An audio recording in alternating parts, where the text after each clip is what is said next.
नमस्कार विद्यार्थी भाइ बहिनीहरू, तपाईहरुलाई आजको यो कक्षामा म शिक्षक ओमनाथ पौडेल हार्दिक स्वागत गर्दछु।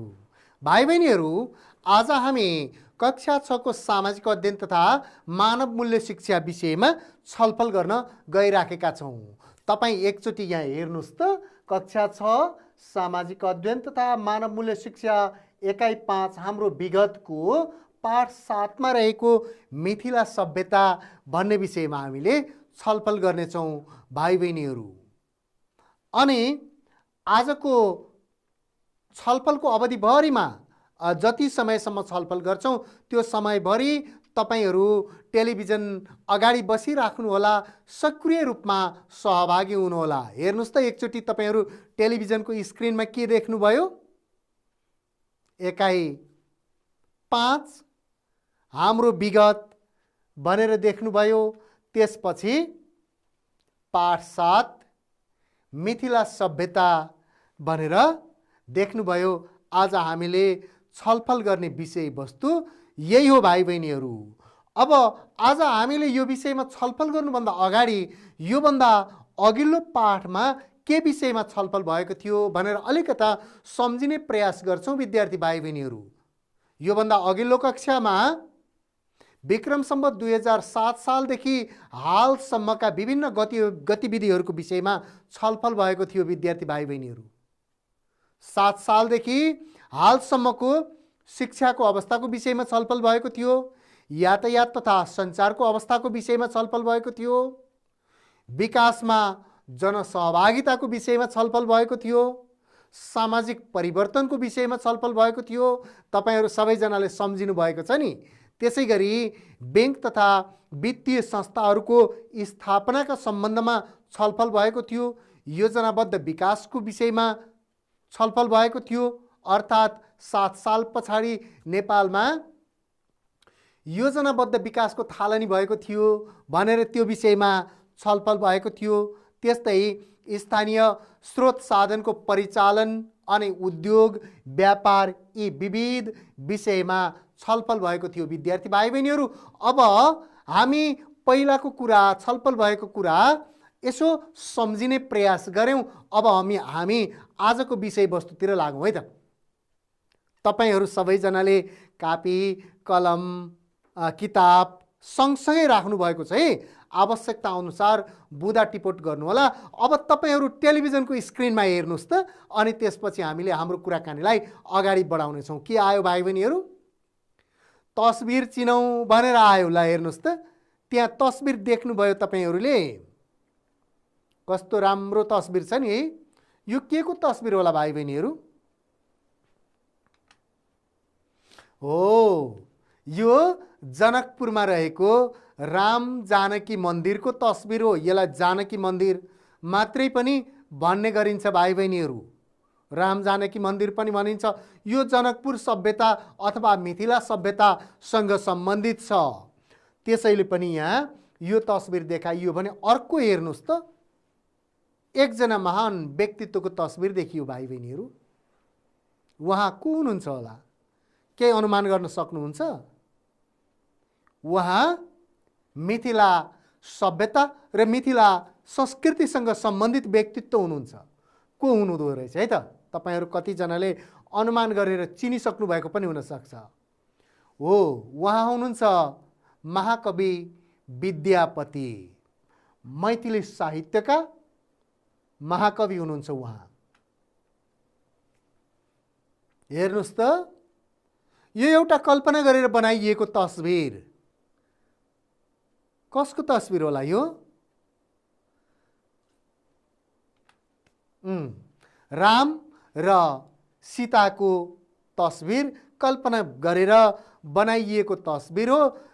यो पनि जनकपुर अथवा मिथिला सभ्यतासँग सम्बन्धित भएकोले गर्दा यो तस्बिर यहाँ देखाइएको हो भाइ बहिनीहरू। त्यसैगरी अर्को हेर्नुस् त, नेपालको नक्सा।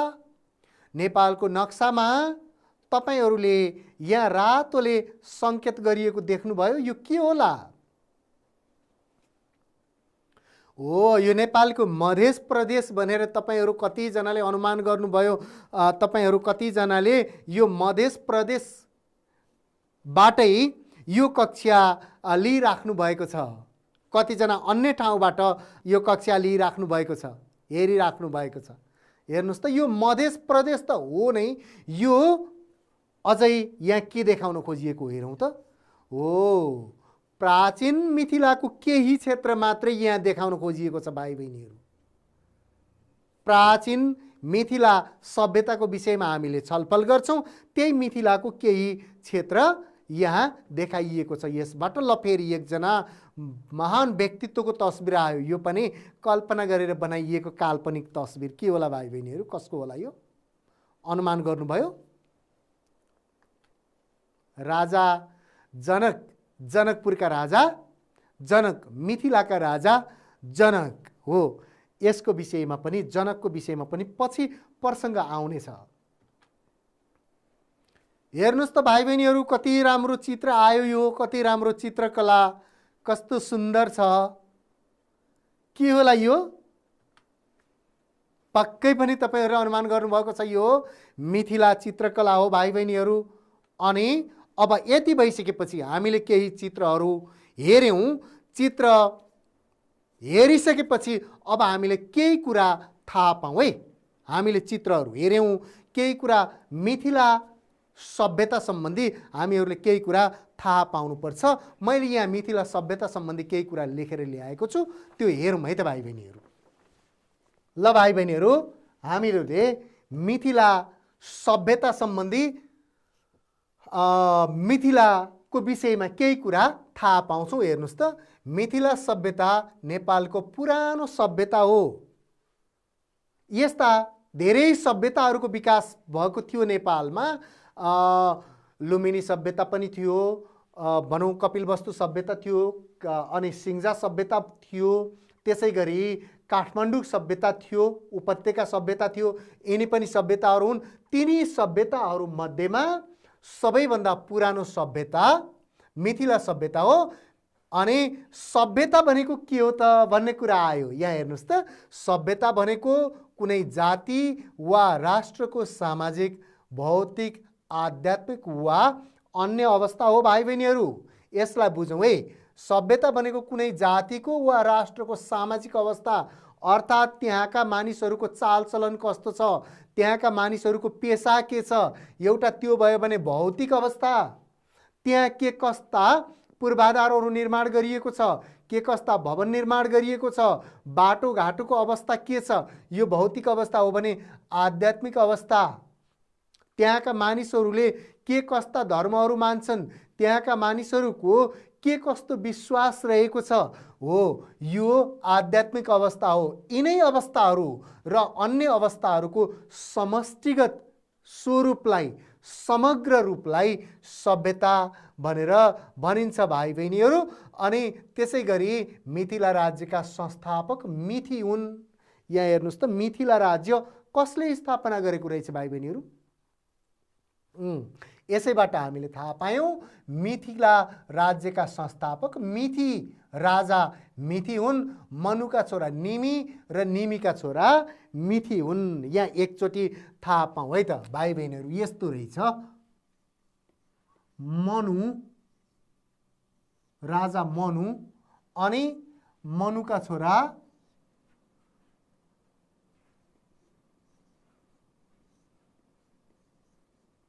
निमि, अनि निमिका छोरा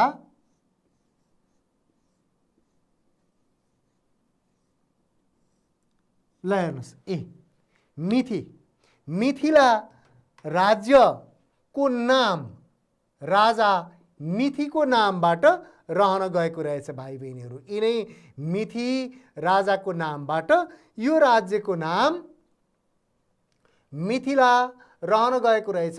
यो राज्यका मिथिला भन्दा पहिला यो राज्यलाई, यो सभ्यतालाई अरू नामले पुकारिन्थ्यो भाइ बहिनीहरू, अर्कै नाम थियो मिथिला भन्दा अगाडि।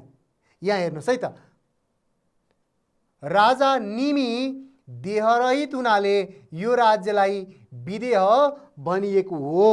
विदेह, हेर्नुहोस् त, यो राज्यको नाम विदेह भनेर पनि चिनिन्छ। ल हेर्नुहोस्, मिथिला हुनुभन्दा अगाडि यो राज्यको नाम विदेह थियो। यो राज्यका धेरै नामहरू रहेछन्।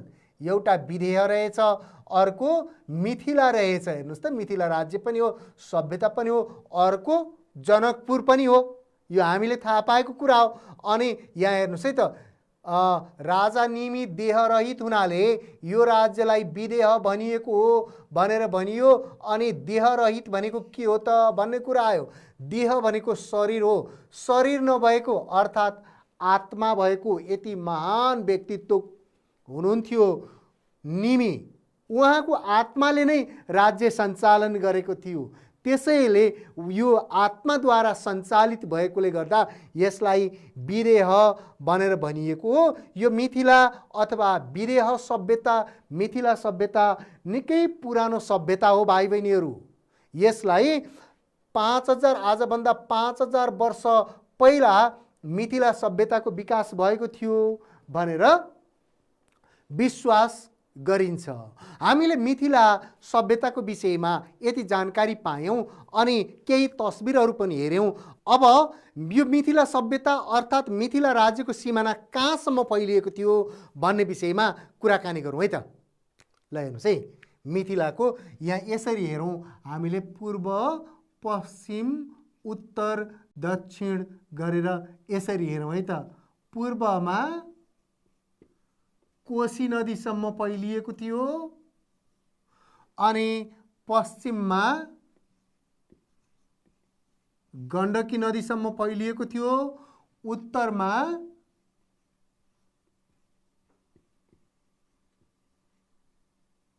हिमालयसम्म फैलिएको थियो, अनि दक्षिणमा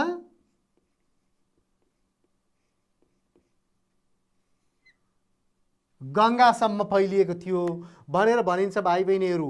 यो सामान्यतया अहिले भन्दा नेपालको क्षेत्रलाई हेऱ्यौँ भने नेपालको पूर्वमा सप्तरीदेखि पश्चिममा पर्सासम्म भनेर पनि भनिन्छ।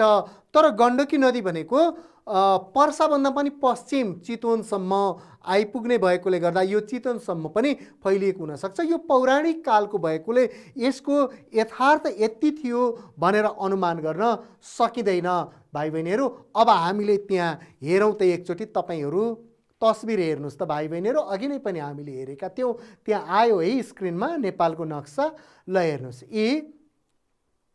यो मध्य प्रदेश भनेर देख्यौँ। मुख्यतः यो मध्य प्रदेश भनेको प्राचीन मिथिला राज्यको केही अंश हो, पुरै होइन। अनि हिमालयसम्म फैलिनको लागि यहाँभन्दा पनि उत्तरसम्म फैलिनुपर्छ, अनि गण्डकीसम्म आउनको लागि यहाँ जहाँ देखाइराखेको छु मैले यहाँसम्म आउनुपर्छ, अनि गङ्गासम्म फैलिनको लागि पनि यतापट्टिसम्म आउनुपर्छ। यो केही मात्रै हामीले यहाँ हेऱ्यौँ भाइ बहिनीहरू, मिथिला प्राचीन मिथिला राज्यको अंश। अब हामी फेरि त्यहाँ हेर्नुहोस् त स्क्रिनमा के आयो हो, मिथिला कला। अब हामी मिथिला कलाको विषयमा कुराकानी गर्छौँ। मिथिला, समग्र मिथिला कला साहित्यमा सङ्गीतमा निकै सम्पन्न छ। त्यहाँ हेर्नुहोस् त कति राम्रो मिथिला चित्रकलाका त्यहाँ उदाहरणहरू देखिए। यहाँ 3वटा चित्रहरू, मिथिला चित्रकलाका 3वटा नमुनाहरू देख्यौँ हामीले। अब ल हेर्नुहोस्, त्यहाँ हेर्नुहोस् है त, मैथिली भाषा बोल्ने समुदायमा विकसित कलालाई मिथिला कला भनिन्छ। त्यहाँका मानिसहरूले, मिथिला क्षेत्रका मानिसहरूले बोल्ने भाषा मैथिली भाषा हो र त्यही मैथिली भाषा बोल्ने ठाउँमा मिथिला कलाको विकास भएको हो भाइ बहिनीहरू। मिथिला कलालाई लोककला भनिन्छ। यो लोककला नै हो। लोकमा अर्थात् जनमानसमा, त्यहाँको समाजमा फैलिएको, त्यहाँका मानिसहरूले मन पराउने कला भएकोले गर्दा यसलाई लोककला भनेको हो। लोककला व्यावहारिक ज्ञानमा आधारित छ, आधारित हुन्छ। व्यावहारिक ज्ञान भनेको त्यहाँको दैनिक जीवनीसँग सम्बन्धित कुरा हो। लोककला भनेको त्यहाँका मानिसहरूको दैनिक जीवन र दैनिक क्रियाकलापसँग सम्बन्धित हुन्छ। अब लोककलामा आधारित चित्रकला मिथिला सभ्यताको महत्त्वपूर्ण योगदान हो विद्यार्थी भाइ बहिनीहरू। चित्रकला, अघि हामीले 3वटा चित्रकलाका नमुना हेरेका थियौँ नि भाइ बहिनीहरू। चित्रकला यहाँको साह्रै प्रसिद्ध हो। चित्रकला मात्रै नभएर मैले अघि नै पनि भनिसकेँ, सङ्गीत कला, साहित्य कला पनि मिथिला क्षेत्रमा प्रसिद्ध छ। त्यसै गरी चित्रकला पनि छ। स्थानीय सामग्रीको प्रयोग गरी चित्र बनाउनु मिथिला चित्रकलाको विशेषता हो। मिथिला चित्र बनाउँदा त्यो क्षेत्रमा जे सामग्रीहरू उपलब्ध हुन्छन् तिनै सामग्रीहरूको प्रयोग गरेर चित्रकला बनाउने गरिन्छ भाइ बहिनीहरू। भाइ बहिनीहरू, अहिलेसम्म हामीले के कुराकानी गऱ्यौँ तपाईहरूले सम्झिनु भएको छ? तपाईहरूले पक्कै पनि सम्झिनु भएको होला। अहिले हामीले मिथिला सभ्यताको विषयमा, मिथिला कलाको विषयमा कुराकानी गऱ्यौँ। हामीले मिथिला सभ्यता नेपालको पुरानो सभ्यता हो भनेर थाहा पायौँ भाइ बहिनीहरू, हो है। अनि त्यसपछि सभ्यता भनेको के हो भन्ने पनि हामीले थाहा पायौँ। सभ्यता भनेको कुनै जाति वा राष्ट्रको सामाजिक, भौतिक, आध्यात्मिक आदिको अवस्था हो र यो उन्नतिसँग पनि सम्बन्धित हुन्छ, विकाससँग पनि सम्बन्धित हुन्छ भाइ बहिनीहरू। अनि पुराण अनुसार मिथि नाम गरेका राजाले मिथिला सभ्यताको स्थापना गरेका हुन्, मिथिला राज्यको स्थापना गरेका हुन्। त्योभन्दा अगाडि यसलाई विदेह भनेर पनि भनिन्थ्यो, अहिले पनि विदेह भनेर पनि चिनिन्छ भाइ बहिनीहरू। अनि त्यसै गरी मिथिला सभ्यता धेरै पुरानो सभ्यता हो। यो सभ्यता आजभन्दा करिब 5000 वर्ष अगाडि विकसित भएको थियो भनेर पनि हामीले आजको कक्षाबाट थाहा पायौँ। त्यसै गरी हामीले मिथिलाको सिमानाको विषयमा पनि थाहा पायौँ है भाइ बहिनीहरू। यहाँ लेखेको पनि छ, हेर्नुहोस् त। मिथिलाको सिमाना पूर्वमा कोशी, पश्चिममा गण्डकी, उत्तरमा हिमालय र दक्षिणमा गङ्गा भनेर त्यहाँसम्म मिथिलाको सिमाना फैलिएको थियो भनेर पनि थाहा पायौँ। र अनि मिथिला कलाको विषयमा पनि हामीले संक्षेपमा चर्चा गऱ्यौँ भाइ बहिनीहरू। मिथिला कला मैथिली भाषा बोल्ने समुदायमा विकसित भएको थियो। मैथिली भाषा बोल्ने समुदायमा विकसित भएको कलालाई मिथिला कला भनिन्छ भनेर पनि हामीले आजको कक्षाबाट थाहा पायौँ। अब यति कुरा हामीले थाहा पाएपछि अब हामी एकैछिन किताब पढौँ है त। स्क्रिनमा हेर्नुहोस् त, किताब पढौँ भनेर आयो। तपाईँहरूसँग पनि किताब छ होला, मैले पनि किताब ल्याएर आएको छु। हेर्नुहोस् त, यी मिथिला सभ्यता भनेर देख्नुभयो नि तपाईँहरूले, हो मिथिला सभ्यता। अनि मिथिला सभ्यता या मिथिला कला भयो। र अब अर्को पेजमा मिथिला संस्कृति लेखेको छ। तपाईँहरू पनि किताबमा हेर्नुहोस् त यो, हो। अनि मैले यहाँ स्क्रिनमा स्लाइडमा पनि यसैलाई लेखेर ल्याएको छु। हामीले स्लाइड हेरेर पढौँ है त भाइ बहिनीहरू। तपाईँहरू पनि किताब हेरे पनि हुन्छ, स्लाइड हेरे पनि हुन्छ। यसरी पढौँ र आवश्यकता अनुसार बुँदा पनि टिपोट गरौँला। मिथिला संस्कृतिको विषयमा मैले अघि यहाँ देखाएको थिएँ नि, यहाँ हेर्नुहोस् त। यी मिथिला संस्कृति भनेर मिथिला संस्कृतिको विषयमा पढ्छौँ। सनातन संस्कृतिमा सबैभन्दा प्राचीन संस्कृति मिथिला संस्कृति मानिन्छ। सनातन संस्कृति भनेको पहिल्यैदेखि चलिआएको संस्कृति हो। यसलाई हिन्दू धर्ममा आधारित संस्कृति भनेर पनि हामीले सम्झन सक्छौँ भाइ बहिनीहरू। अनि मिथिला संस्कृति मौलिकतामा आधारित छ। मौलिकता भनेको त्यहाँको दैनिक जनजीवनसँग सम्बन्धित कुरा हो भाइ बहिनीहरू। त्यहाँका दैनिक गतिविधिहरूसँग सम्बन्धित कुरा हो। मौलिक कुरा भनेको त्यहाँ जे उपलब्ध हुन्छ त्यसैमा आधारित हो। त्यसैले मिथिला संस्कृति त्यही मिथिलामा जे उपलब्ध छ, त्यो मिथिलाका मानिसहरूले जे काम गर्छन्, मिथिलाका मानिसहरूले जस्तो खाना खान्छन्, मिथिलाको हावापानी जस्तो किसिमको छ, हो त्यसैमा आधारित संस्कृति हो। मौलिक संस्कृति र अनि अन्य क्षेत्रबाट ल्याइएको संस्कृति, दुई किसिमका संस्कृतिहरू हुन सक्छन्। मिथिला संस्कृति भनेको त्यही मिथिला क्षेत्रको मौलिक संस्कृति हो, त्यही विकसित भएको, त्यही उत्पत्ति भएको संस्कृति हो भाइ बहिनीहरू। अब यहाँ मिथिला क्षेत्रको विषयमा कुराकानी गर्दा अहिले पनि ठुलो सङ्ख्यामा मैथिली बोल्ने मानिसहरू मिथिला क्षेत्रमा बस्छन्, मिथिला क्षेत्रमा रहेका छन्। मिथिला क्षेत्रको मानिसहरूको मूल भाषा, मुख्य भाषा मैथिली हो। मैथिली बाहेक अरू भाषाहरू पनि बोलिन्छन् भाइ बहिनीहरू, नबोलिने होइन। विद्वानहरू भेला भएर समसामयिक विषयमा छलफल गर्ने परम्पराको विकास मिथिला संस्कृतिको उपज हो। हेर्नुहोस् त कति राम्रो मौलिक कुराको थालनी भएको थियो त्यहाँ मिथिला क्षेत्रबाट। विद्वानहरू भेला हुने अनि समसामयिक विषयमा छलफल गर्ने, त्यसपछि एउटा निष्कर्ष निकाल्ने, निर्णय निकाल्ने, अनि त्यही विद्वानहरूको छलफलबाट निस्केको निर्णय अनुसार आफ्ना क्रियाकलापहरू, आफ्ना गतिविधिहरूलाई अगाडि बढाउने यस्तो संस्कार, यस्तो परम्पराको थालनी भएको थियो भाइ बहिनीहरू।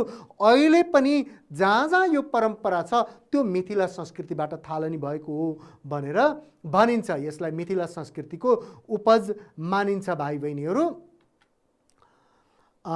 अनि त्यहाँ स्क्रिनमा हेर्दै जाउँ। प्राचीन कालको ज्ञानको केन्द्रका रूपमा यसलाई लिन सकिन्छ। मिथिला क्षेत्र, मिथिला राज्य जहाँ मिथिला संस्कृतिको विकास भएको थियो, त्यो क्षेत्र प्राचीन कालमा ज्ञानको केन्द्र थियो। विद्वानहरू बस्ने, छलफल गर्ने, निष्कर्ष निकाल्ने गर्थे। अनि त्यहाँ पठन पाठन, अध्ययन अध्यापन पनि हुन्थ्यो। अनि मिथिला क्षेत्रमा समथर र उर्वर जमिन हुनाले मानिसहरू कृषि पेसामा संलग्न थिए। मिथिलाका मानिसहरूको मूल पेसा कृषि थियो भाइ बहिनीहरू। राजा जनकले मिथिला क्षेत्रमा हलोले जोत्दा कन्या पाइएकी र तिनै कन्या सीता हुन् भन्ने कुरा रामायणमा वर्णन गरिएको पाइन्छ। हेर्नुहोस् त, मिथिलाका राजा जनक, जनकपुरका राजा जनक हो, त्यहाँका मानिसहरूको मूल पेसा कृषि थियो। त्यसैले राजा जनकले पनि कृषि गर्थे। अनि जनकले खेत जोत्न जाँदा हलोले जोत्ने बेलामा एउटा कन्या पाइन्, तिनी कन्या सीता हुन् भनेर भनिएको छ। अनि मिथिला क्षेत्रमा थुप्रै चाडपर्व मनाइन्छन्। छठ, जितिया जस्ता पर्वहरूले मिथिला संस्कृतिलाई जोगाएर राखेको पाइन्छ। तपाईँ हामीलाई सबैलाई थाहा छ छठ पर्व, जितिया पर्व अनि मिथिला क्षेत्रमा अन्य पर्व पनि मनाइन्छन्, होली पर्व पनि मनाइन्छ। यसै गरी मिथिलामा विवाह पञ्चमी, रामनवमी आदि पर्वको समयमा धार्मिक मेला लाग्छ। साथै रोग व्याधि नाश होस् भनेर 130 किलोमिटर मिथिला क्षेत्रमा पदयात्रा गर्ने चलनले मिथिलाको परम्परालाई जनाउँछ। हेर्नुहोस् त कति राम्रो चलन रहेको छ मिथिलामा। कसैलाई कुनै किसिमको रोग व्याधि नलागोस्, यदि रोग व्याधि छ भने त्यो रोग व्याधि पनि हटेर जाओस् भनेर कामना गर्छन् मिथिलाका मानिसहरूले। त्यो कामना घरमा बसेर मात्रै होइन, कामना गर्दै 130 किलोमिटरसम्मको पदयात्रा गर्छन्। पदयात्रा भनेको पैदल हिँड्ने। यसरी पैदल हिँडेर अनि सबैको शुभकामना, अरूको हितको लागि, सबैको हितको लागि, निरोगिताको लागि कामना गर्ने परम्परा पनि मिथिलामा रहिआएको छ भाइ बहिनीहरू। यस्तै मैथिली साहित्यको विकास पनि यहीँबाट भएको छ, अर्थात् यहीँबाट सुरु भएको हो र अहिले मैथिली साहित्यको विकास राम्रोसँग भएको छ। विद्यापतिद्वारा लिखित मैथिली साहित्यका कृतिहरू मैथिली साहित्यको विकासका मुख्य आधार मानिन्छन्। अघि नै हामीले विद्यापतिको एउटा तस्बिर हेरेका थियौँ नि, महाकवि विद्यापतिको हो। यिनै विद्यापतिद्वारा लिखित मैथिली साहित्यका कृतिहरूले मैथिली साहित्यको विकास गरेका छन्। मैथिली साहित्यको विकासका आधारको रूपमा अनि विद्यापतिद्वारा लिखित कृतिहरूलाई पनि लिइएको छ। जनकपुर क्षेत्रमा, जनकपुर क्षेत्र भनेको मिथिला क्षेत्र हो। जनकपुर क्षेत्रमा अहिले पनि 80 भन्दा बढी पोखरीहरू छन्। त्यसै गरेर 108 मठ तथा थुप्रै कुटीहरू छन्। ती मठमा सन्त महन्तहरू, साधुहरू बस्छन्, यज्ञ हुन्छ, यस्ता पूजापाठहरू हुने गर्छन्। त्यसै गरेर जनकपुर क्षेत्रमा विभिन्न उत्सवहरू मनाइन्छन्।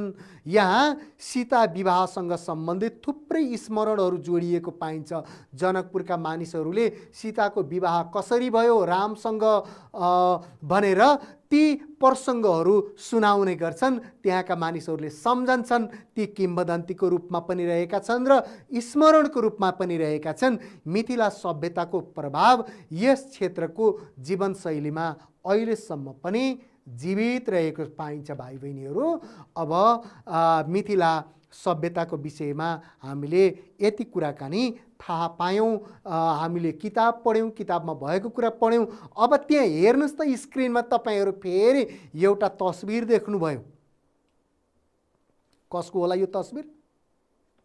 तपाईँहरूलाई थाहा छँदैछ।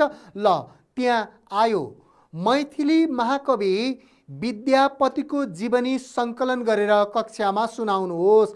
यो क्रियाकलापमा हाम्रो किताबमा क्रियाकलापमा पनि दिएको छ विद्यार्थी भाइ बहिनीहरू। मैथिली महाकवि विद्यापतिको जीवनी, विद्यापति को होलान् भनेर हामीले अघि पाठमा पनि अलिकति प्रसङ्ग निकाल्यौँ, पढ्यौँ, थाहा पायौँ। विद्यापतिले मैथिली साहित्यमा योगदान दिएका थिए भनेर हामीले थाहा पायौँ। अब विद्यापतिको जीवनीसँग सम्बन्धित केही कुराहरू तपाईँहरूले सङ्कलन गर्नु होला है भाइ बहिनीहरू। कसैले केही जान्नुभएको पनि छ कि? मैले विद्यापतिको जीवनीसँग सम्बन्धित केही कुरा लेखेर ल्याएको छु।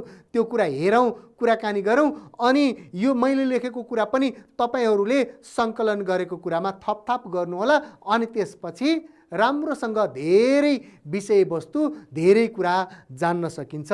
यो हेरौँ है त भाइ बहिनीहरू। ल भाइ बहिनीहरू, मैले महाकवि विद्यापतिको विषयमा केही कुरा लेखेर ल्याएको छु। यहाँ हेरौँ है त। मैथिली महाकवि विद्यापतिको जन्म विक्रम सम्वत 1397 मा मिथिला प्रदेशको बिसफी गाउँमा भएको हो। मिथिला प्रदेश ठुलो थियो त्यति बेला। अहिले पनि मैथिली भाषा बोलिने प्रदेश ठुलो छ। त्यहीको एउटा बिसफी भन्ने गाउँमा महाकवि विद्यापतिको जन्म भएको हो। उनले मिथिला क्षेत्रको भाषा, साहित्य, सङ्गीत तथा राजनीतिको उत्थानमा विशेष योगदान दिएका थिए। महाकवि विद्यापतिले कविता मात्रै लेखेका होइनन्, साहित्य मात्रै होइन, भाषा साहित्य मात्रै होइन, उनले सङ्गीतमा पनि योगदान दिएका थिए र राजनीतिमा पनि योगदान दिएका थिए। उनको कारणले गर्दा भाषा, साहित्य, सङ्गीत तथा राजनीतिको उत्थान भएको थियो। उत्थान भनेको विकास हो भाइ बहिनीहरू। अनि त्यसै गरी मैथिली भाषामा विशेष किसिमका साहित्यहरू तयार पार्न आफ्नो जीवन उत्सर्ग गरेका कवि विद्यापति मिथिलाका महाकवि हुन्।